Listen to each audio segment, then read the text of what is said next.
उत्तर प्रदेश के रामपुर से एक बड़ी खबर आपको बताते हैं। नीम वाली मजार पर बुलडोजर चला है। सालों पुरानी मजार को जमींदोज कर दिया गया है। सड़क के बीच निर्माण हटाया गया है और शिकायत के बाद प्रशासन ने बड़ा एक्शन लिया है। तो बड़ी खबर आपको बता रहे हैं, नीम वाली मजार पर बुलडोजर चला है, जहां पर प्रशासन की तरफ से बड़ा एक्शन लिया गया। मजार को न सिर्फ गिराया गया बल्कि हाथों हाथ उसका मलबा भी वहां से हटा दिया गया। सड़क के बीचों बीच बनी ये नीम वाली मजार करीब 150 साल पुरानी थी और लगातार सड़क हादसों की वजह बन रही थी। सड़क सुरक्षा अभियान के तहत कार्रवाई करते हुए बुलडोजर की मदद से इस मजार को गिरा दिया गया, साथ ही मलबे को भी फौरन हटा दिया गया। बुलडोजर एक्शन के दौरान कोई अप्रिय घटना न हो, इसके लिए भारी संख्या में पुलिस बल की तैनाती की गई। दरअसल स्थानीय लोगों की ओर से लंबे वक्त से इस मजार को हटाने की मांग की जा रही थी। इस मजार की वजह से वाहन चालकों को काफी परेशानी होती थी। उत्तर प्रदेश के मुरादाबाद में एक बार फिर अवैध के खिलाफ बुलडोजर एक्शन देखने को मिला है। इस बार निशाने पर थी बाबा फौलाद की अवैध मजार, जिसे तालाब की जमीन पर कब्जा करके बनाया गया था। कोर्ट ने आदेश दिया तो पीले पंजे ने इसे ध्वस्त किया, क्योंकि योगी राज में जो भी अवैध है उसे मिट्टी में मिलना ही होगा और आदेश योगी का है तो फिर योगी फोर्स एक्शन दिखाएगी ही। संपत्ति पर कब्जा करने का दुस्साहस नहीं कर पाएगा। अगर करेगा तो उसकी छाती पर प्रदेश सरकार का बुलडोजर चलता हुआ दिखाई देगा। रिहायशी इलाके में बनी बाबा फौलाद शाह की मजार भी रडार पर थी।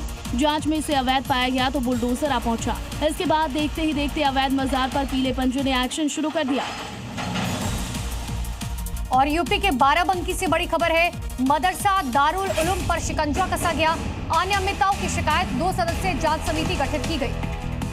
उत्तर प्रदेश के बाराबंकी से बड़ी खबर, जहां पर यह कार्रवाई हुई है। मदरसा दारुल उलूम को लेकर के प्रशासन सख्त हो गया है और 2 सदस्यीय जांच कमेटी गठित की गई है। अनियमितताओं की शिकायत के बाद ये फैसला लिया गया ताकि इस मामले की सच्चाई सामने आ सके और दोषियों को सजा मिल सके। आरोप है कि मदरसा व्यावसायिक दुकानों की ऊपरी मंजिल पर संचालित हो रहा है। ये नियमों के अनुसार नहीं है। साथ ही फर्जी प्रबंध समिति के गठन, शिक्षकों की कथित अवैध नियुक्ति और वित्तीय अनियमितताओं, आधारभूत सुविधाओं की कमी और मदरसे में राजनीतिक गतिविधियां संचालित होने के गंभीर आरोप लगाए गए हैं। 2 सदस्यीय जांच समिति इन शिकायतों की जांच कर रही है। हालांकि मदरसा प्रबंधन इस तरह के किसी भी आरोप को खारिज कर रहा है। और बड़ी और अहम खबर मुंबई से है, जहां पर लगातार भारी बारिश हो रही है और भारी बारिश के बीच मरीन ड्राइव पर समुद्र में हाई टाइड के दौरान ऊंची लहरें तट से टकराई और प्रशासन ने लोगों से समंदर किनारे जाने से बचने की अपील की है। हम भी लोगों से लगातार इस बात की अपील कर रहे हैं कि प्रशासन की बात सुने, क्योंकि इस टाइम बहुत ज्यादा हाई टाइड है। ऐसे में समंदर के आसपास बिल्कुल ना जाए, ऐसी लापरवाही बिल्कुल ना बरते, क्योंकि आपकी जानलेवा, आपके लिए जानलेवा साबित हो सकती है। ऊंची लहरें लगातार तट से टकरा रखी हैं।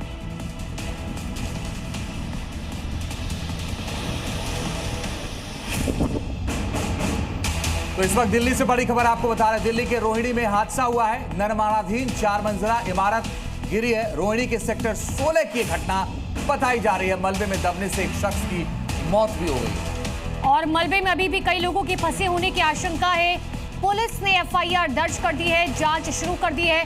तो बड़ी खबर दिल्ली के रोहिणी इलाके से आपको बता रहे हैं। सेक्टर 16 की यह घटना है।